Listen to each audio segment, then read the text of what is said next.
Ahead of the president's trip to Copenhagen, the White House setting the stage for a major climate crackdown right here. The Environmental Protection Agency ruling carbon dioxide found in everything from the air we exhale to the pollution from smokestacks is harmful to humans. A White House spokesperson telling Fox News if Congress doesn't act, it will use this ruling to command and control what companies do. Will this kill jobs?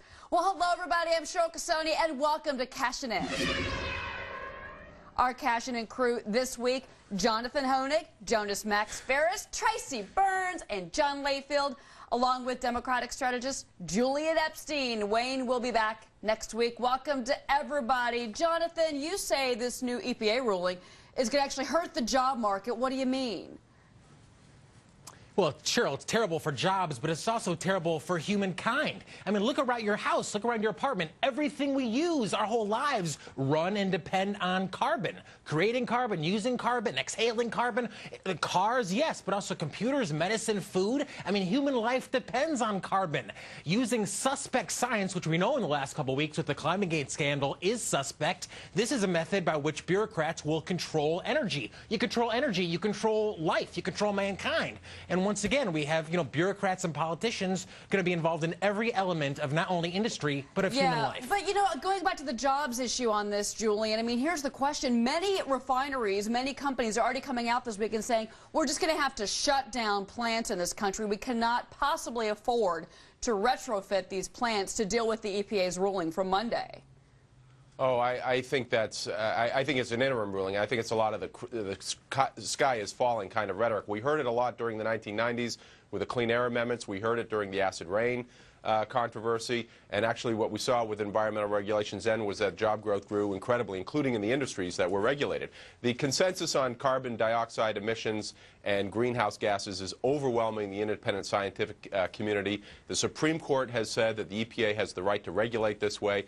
And this is a question about whether we're going to lead the green jobs revolution or be following and be behind on it. There are people that are still stuck in the industrial stone age, don't want to move into the green future, but jobs, green jobs are the jobs of the future. They're going to shut down plants across this country. That is layoffs. I mean, that's the point, John, is that the companies are already saying, first of all, they can't be saying that because there's no regulation in place for them to react to. All the EPA has said is that they have the authority to pass regulations. EPA did it. But, Julian, in all fairness, the sky is falling on both sides. You've got one side saying that the world's going to warm and New York's going to be flooded within 20 years, overreacting. You've got the other side saying that man has nothing to do with this. We are sticking CO2 in the air, and that is something that is bad. And you have the majority of science that says that that is contributing to greenhouse gas, though you have some people that are dissenters that are also scientists as well. The problem we have right here is how are we going to handle it? Cap and trade, as I've said here many times, does not work.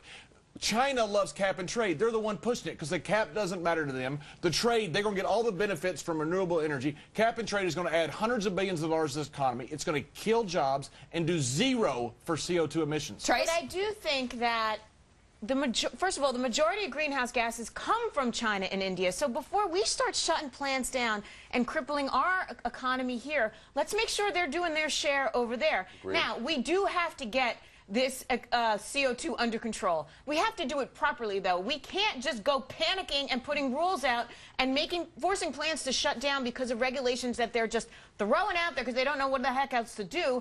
And this is what hurts our economy, when they shoot first and they ask questions later. We need to think about this logically. Jonas? Okay, I'm going to ignore the quality of life component of this because I like environmental rules. I mean, my house produces a lot of garbage. I want bureaucrats not telling me to just throw it all around the streets in my town. So there's an element of that. But let's talk about the jobs thing. By the same logic, if we get rid of all the former regulations that the EPA has created, catalytic converters and throw in this and emissions, would we create jobs? Could we do that as a job-boosting program right now and just get rid of all the environmental rules of the last 50 years? Probably a few jobs. I don't think that's a good way to do it because I think there's an adjustment mechanism. Jonas, but come on, Well, would we create jobs getting rid of catalytic converters on cars? Probably. It would lower the price of a car by $500. That would create more jobs, but it's not a good solution.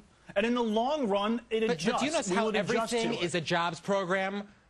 But, you know, it's funny. It's like education. Oh, that creates jobs. The environment, that creates jobs. Healthcare reform, everything's a jobs program. And, of course, who doesn't love jobs? But a subsidized job, Jonas, isn't a job. Because once you're the not subsidy listening. goes I'm away, saying so that does the job. having the EPA crack down on business is going to hurt jobs in the short run, but we improve the overall economy and everything else in the long run. We've had numerous examples of this.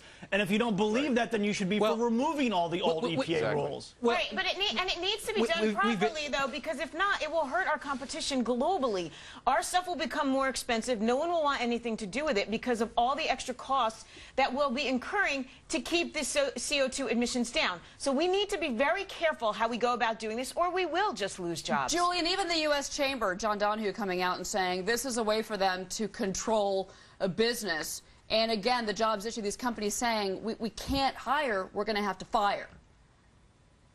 Well, again, there is no EPA rule per se. The EPA has just said that they found that CO2 can harm humans, which is a necessary precondition for regulations in the event that the Senate doesn't enact cap and trade.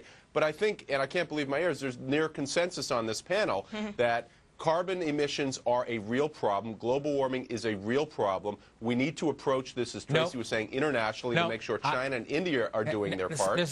This can be a job creator if we're smart about it.